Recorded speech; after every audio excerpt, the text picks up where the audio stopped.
Hi everyone, this is Jasper Rosanna speaking. So in this video, I'll do a storytelling. So our story today is called The Casa of Amontillado. It is written by Edgar Allan Poe. So The Casa of Amontillado. You might be thinking, hey Hansel, how am I supposed to understand this story when I even understand the title itself? So before we can start exploring the Edgar Allan Poe short story, we first need to understand the title in his story. So, Amontillado is a very specific kind of Spanish sherry being a fortified wine, and the cask is a barrel. So, if we put that all together, the story could be called the Barrel of Sherry. But the Casa of Amontillado is better to read to hear, so don't you think? Aside from being a story about a barrel of wine, our short story is about revenge and secret murder. It is a tale of terror starring two main characters, Montresor and Fortunato. Montresor is the narrator and the murderer. Fortunato is the one expert and the victim. So, please settle down as we go through the story of the Casa of Amontillado.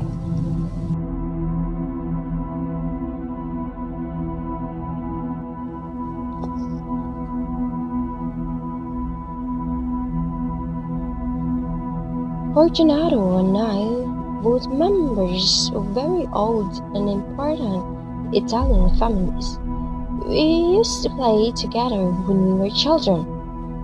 Fortunato was bigger, richer, and more handsome than I was, and he enjoyed making me look like a fool.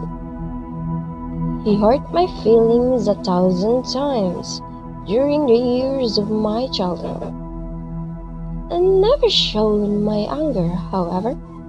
So he thought we were good friends.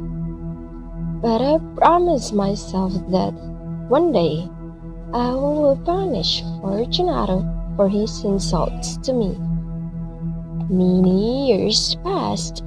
Fortunato married a rich and beautiful woman who gave him sons.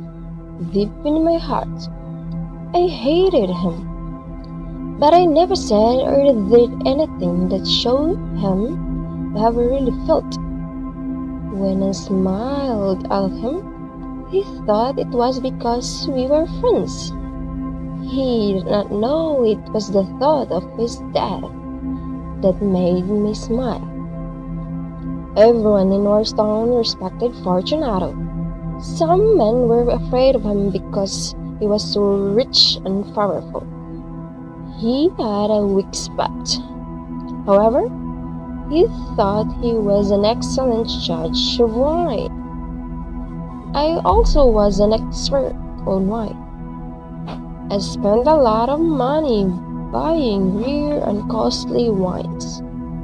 I stored the wines in dark rooms under my family palace. Our palace was the oldest building in the town.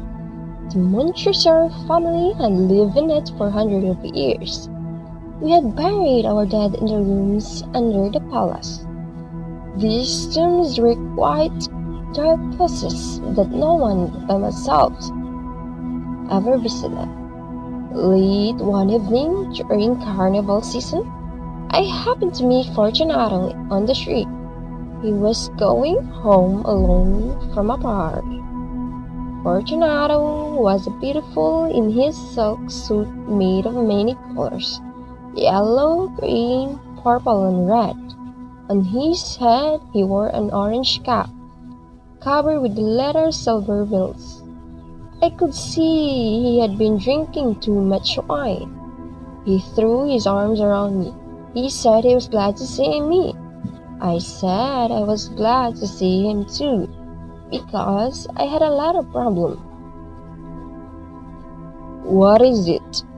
he asked, putting his large hand on my shoulder. "My dear Fortunato," I said, I'm afraid I have been very stupid.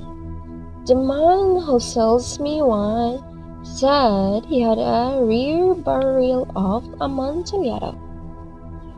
I believe him, and I bought it from him, but now I'm not sure that the wine is really Amontillado. What? He said. A cask of Amontillado at this time of the year? An entire variant? Impossible! Very stupid. I paid the wine the man who told the price he wanted, without asking you to taste the wine first. But I can find you. And I was afraid we would sell the cask of Amontillado to someone else. So I bought it. The cask of Amontillado? Fortunato repeated. Where is it? I pretended I didn't hear his question. Instead, I told him I was going to visit our friend Lacrosse. He will be able to tell me if the wine is really Amontillado, I said. Fortunato laughed in my face. Lacrosse cannot tell Amontillado from vinegar.